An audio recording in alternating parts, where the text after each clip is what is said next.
The executive director of the National Sports Council describes Gambia Wrestling Association assertion as misleading. Zimbabwe to assist returnees from South Africa as special permit set to expire. And still coming up, the United Nations says cocaine trafficking hits record levels high over the past decade. This and more coming on the World Today newscast.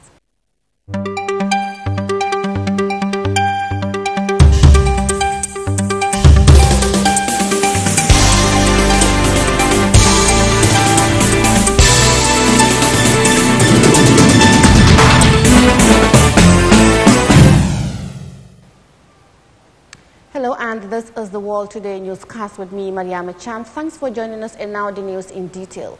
Marcel Mendy, the Executive Director of the National Sports Council under the Ministry of Youth and Sports, on Thursday described the Gambia Wrestling Association's claim that the Council has less regard for wrestling as misleading.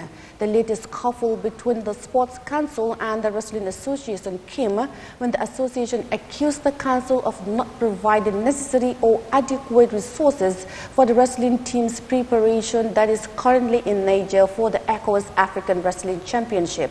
Let's hear details of that in this report.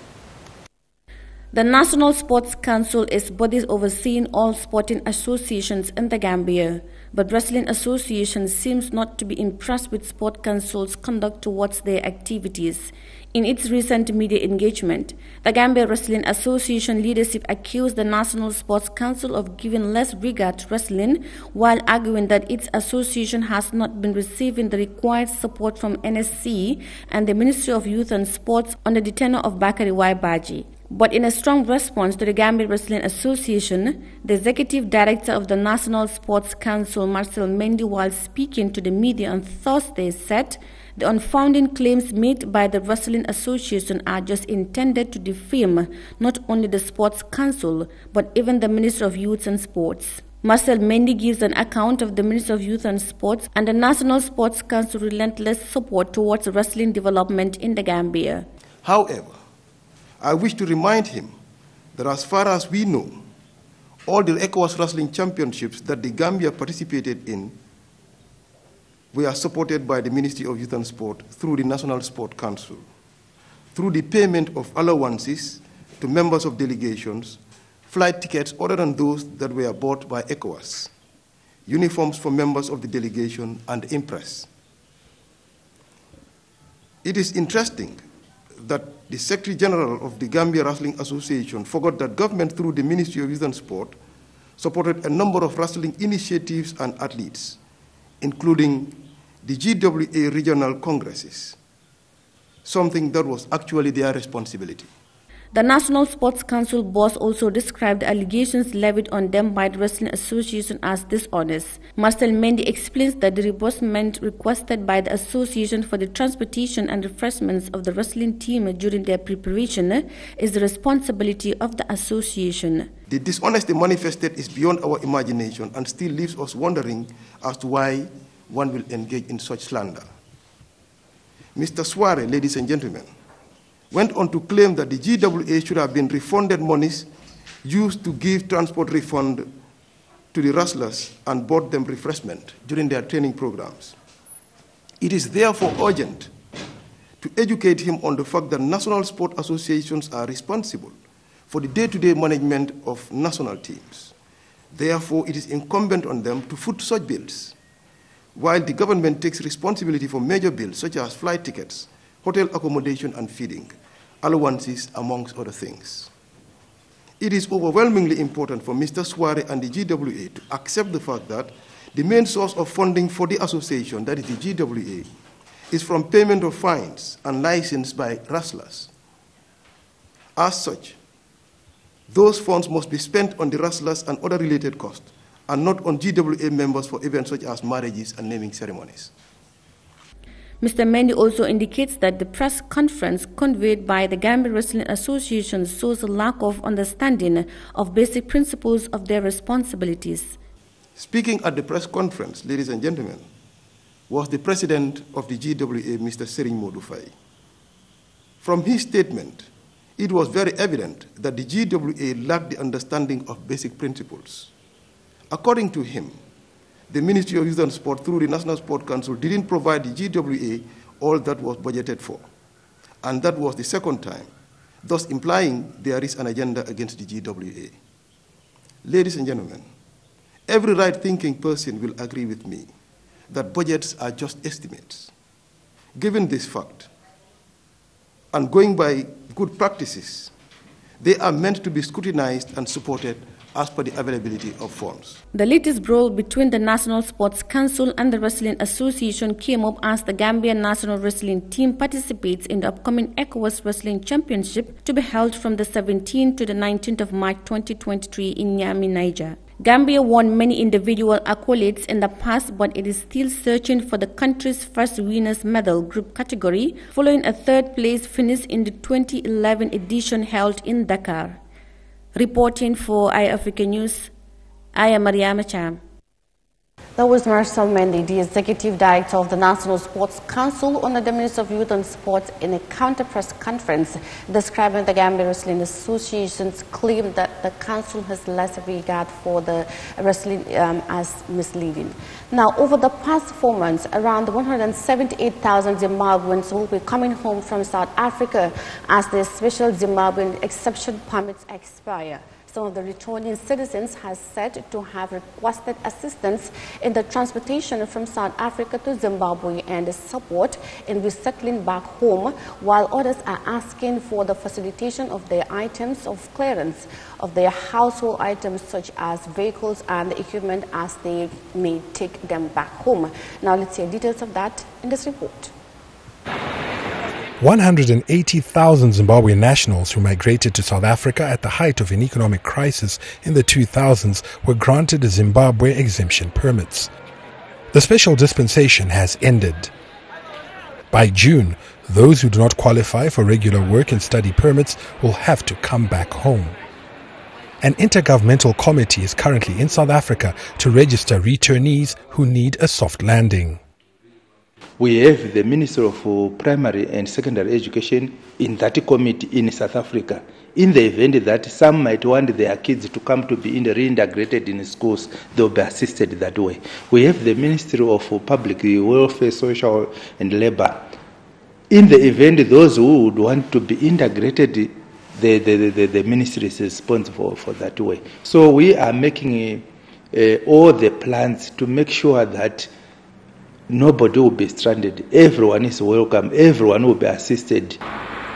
The Zimbabwe emergency permit holders are part of a large number of Zimbabweans who left the country in search of greener pastures after an economic meltdown in the 2000s.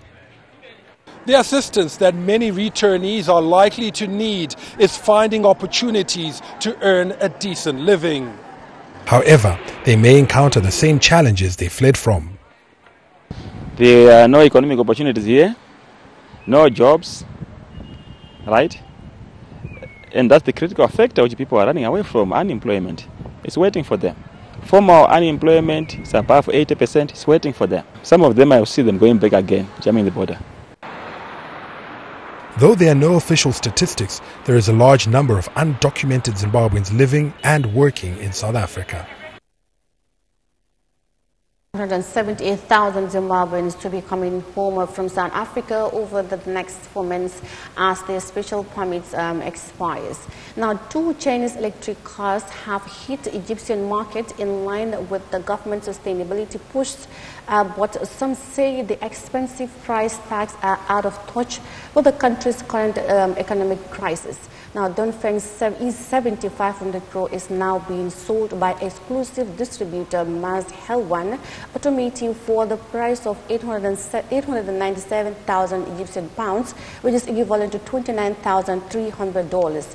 Now, in general, cars have long been sold at a premium in Egypt for a combination of factors that has made it unaffordable for many people in Egypt. Now, let's see details in this report. Moving on its road to reduce mobility emissions, Egypt has opened its doors to 2 new Chinese electric vehicles. Dongfeng's E70 Pro and Geely's Geometry C offer a driving range from 400 to 550 kilometers per full charge. Their prices range from 29 to 39,000 US dollars. There's a shortage in petrol cars in Egypt. Their prices are so high up that the difference with EVs is no longer significant. Many people are turning to electric cars. They are increasing exponentially. In 2015, there were only 3 or 4 cars in Egypt. Today, we have more than 11,000 electric vehicles. Now we have more than 300 charging stations all over Egypt. We have all the main highways equipped with fast chargers. Due to the high global demand on Chinese electric vehicles, Geely Egypt says their current sales target has a ceiling of 1,000 cars annually. They plan to raise sales to a couple thousand EVs next year. Meanwhile, they're moving fast to establish an assembly plant in Egypt. We have the plans for the coming future to have our CKD plant, our CKD operation, that we will assemble the electric vehicles on the coming future to introduce to the market with much bigger volume. And the Egyptian market can accommodate this volume and even more, because the trend now is moving toward the EV. If we compare between the petrol engines and the electric cars, you can save up to 75% of the running cost. When completed, the Geely EV's assembly plant should produce up to 20,000 vehicles annually. During the past 3 years, the number of electric vehicles in Egypt jumped from 2,000 to more than 11,000. As the EVs market in Egypt looks extremely promising, car producers are rushing to establish domestic production lines. They're calling on the government to waive customs on all parts and materials required for manufacturing, as it does for imported electric vehicles. Pricing remains one of the biggest challenges still facing EVs. With a tag of at least 20,000 US dollars, they're still far from becoming a popular mode of transportation in Egypt. Now, two Chinese electric cars having hit the Egyptian market in line with the government's sustainability push, but some say the expensive price tags are out of touch with the country's current economic crisis. We'll take us to a quick break and we'll be back with more news. Stay with us.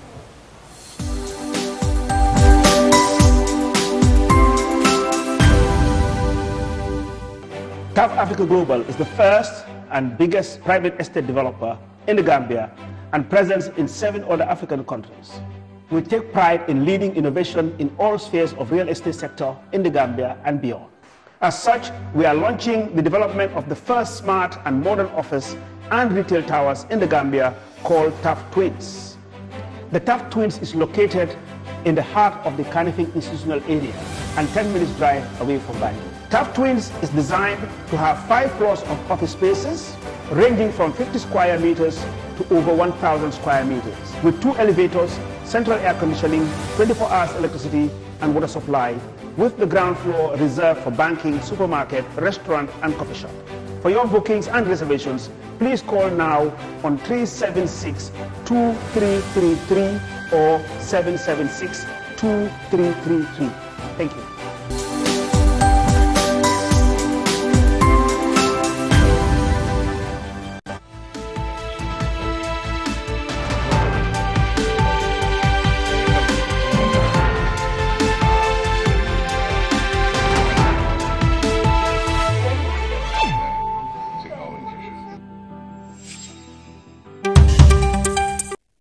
Welcome back from that break, and you're still watching the World Today newscast. And now to more stories.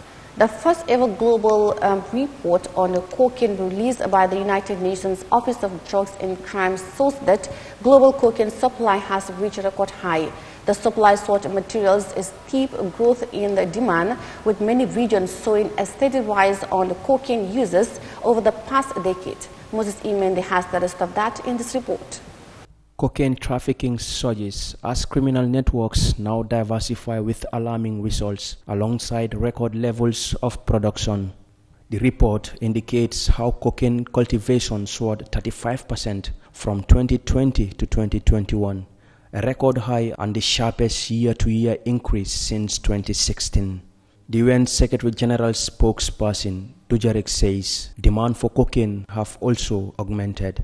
That the global supply of cocaine has reached record levels, with coca cultivation soaring 35% from 2020 to 2021. Demand for cocaine has also swelled, many regions showing a steady rise in cocaine users.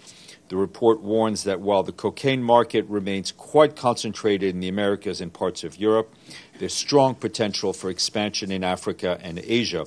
The significant increase is associated to both an expansion in coca bush cultivation and the improvement in the process of converting coca bush to cocaine hydrochloride, the drug which is then sold on the streets. The UN Office of Crime outlined how the illicit trade is spreading across the globe. The UN Office for Drugs and Crime notes that cocaine trafficking is also diversifying with new hubs, routes and groups and modalities. Countries in southeastern Europe and Africa, for example, particularly those in West and Central Asia, are increasingly being used as key transit zones for the drug. According to UN News, ports on the North Sea like Antwerp, Rotterdam and Hamburg, meanwhile, have eclipsed traditional entry points in Spain and Portugal for cocaine arriving in Western Europe.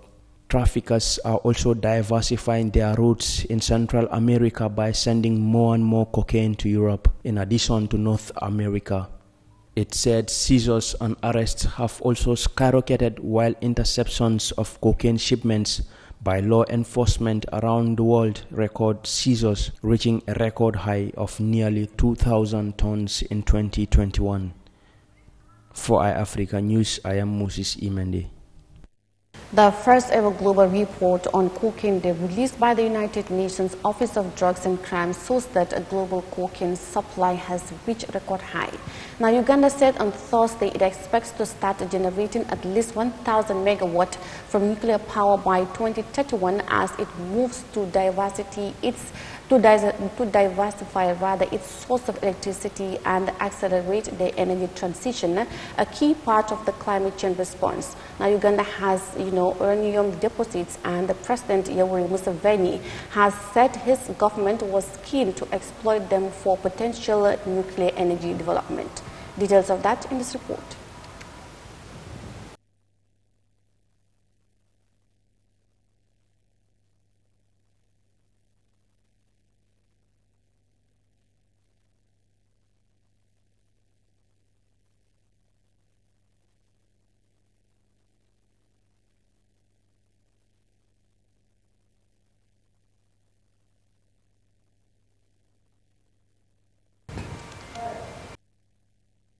Uganda expecting to start generating at least 1,000 megawatts from nuclear power by 2031 as it moves to diversify its source of electricity. Will take us to the end of this edition of the World Today Newscast. For more news, visit our social media handles on Facebook, YouTube and Instagram at Eyeafrica TV. You can still follow our website on www.eyeafrica.tv. I am Yahya Jammeh. Thanks for watching and enjoy the rest of our programs.